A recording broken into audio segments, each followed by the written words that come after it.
What's up, guys? Welcome to the channel. We're going to have a review today on the Silencerco Specwar 7.62. So this is a 30 caliber can. I have shot at least 10,000 rounds with this can. It started its life on a 7.62 Vepr, and I shot quite a bit with that guy. And then it went from there to a 5.56 Vepr. Shot that for a while. And then I kind of transitioned from shooting AKs and went to AR-15s, and it's mainly lived on this 11.5 BCM rifle, which has been great. It's been a great can. It's really pretty dang quiet for what it is, especially if you shoot subsonics out of this. I mean, it's not movie quiet, but it's pretty close. This is the gun that has the most rounds through right here. I have shot through this can specifically. I know for sure I've shot 10,000 rounds through this guy. I mostly shoot suppressed, to be honest. I mean, there's been one issue. I did have one issue with it where I shot it for several years. Maybe it was like halfway, like maybe the 3-year mark. And then I did have an issue with the locking collar, where there's like this little piece with these. Let's see, take it off and we can get a better look at it.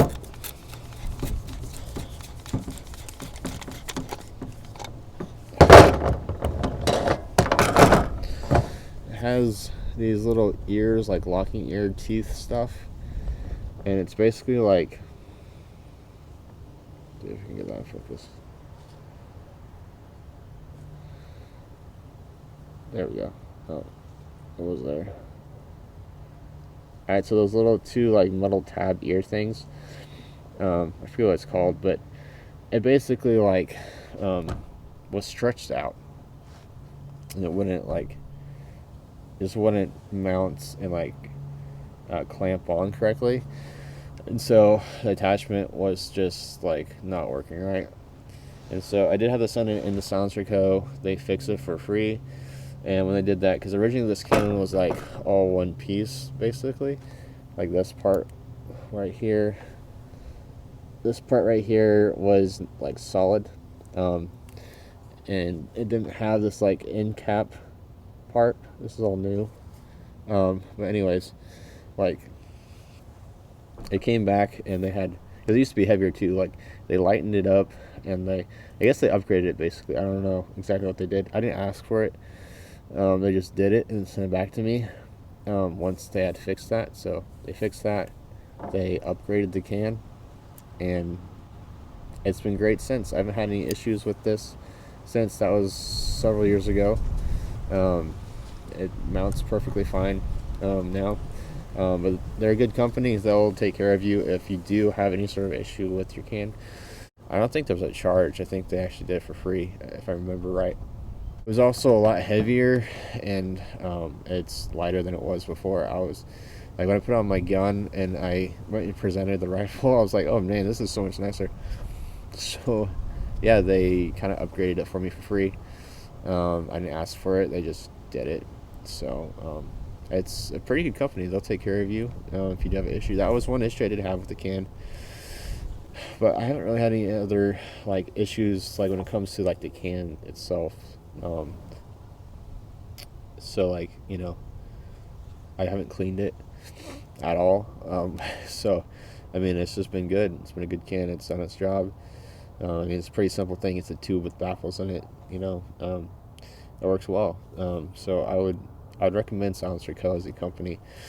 They're a good company. The locking ring thing, it seems to work pretty well. I haven't had any issues since that one time. Ever since it's been back, it's worked perfectly fine. Yeah, I mean, the only other thing that you do have, and that's just with any can, is you have, when you shoot it a lot, you're going to get carbon buildup, and when this is on there, right? It can like basically like kind of make a seal and connect like weld itself to the muzzle device. So I mean that does happen sometimes. So I mean, you know, it's not a lot you can do about it except for like they have this tool that they give you to mount the suppressor to this adapter thing, and you can use that to take it off. Sometimes it'll just undo itself after shooting. So I mean that is something that does happen. That happens with all cans. So I mean, you know, if you keep your muzzle device somewhat clean, which I really don't, I just shoot it and I don't clean it. Like if you look, you can see how much carbon is on that. I mean, this rifle has had thousands of rounds suppressed through this, so you know, it hasn't been cleaned when it comes to the muzzle device, which I should do, honestly. But anyways, it still works great. But yeah, that's just one thing to look at and keep in mind. But doesn't really cause any issues with actually functioning. Still quiet. Still does its job and suppresses flash. That's basically it. It's a good can. I like it. I know they don't sell these anymore, but if you find one on the used market or something like that, you can't go wrong with getting it and picking it up. So if you need some training, you can hit us up at the Well Regulated. We can teach you how to use your rifle, use your pistol. Of course, just get some good training from any reputable school. You can train with Battleline Tactical. I've trained with them plenty of times. They're a great school. You can train with John Lovell at the Warrior Port Society. I've trained with them as well. They're also great. Really good instructors at both those places. So just find a good training school and get some training in. So if you like this video, just like and subscribe, and we'll have some more reviews and training videos coming to the channel. So we'll see you then. Light up the building, raise up the torch. They want the power, I got the source. Signal the smoke and bring in the boys. Pull the alarm and bring in the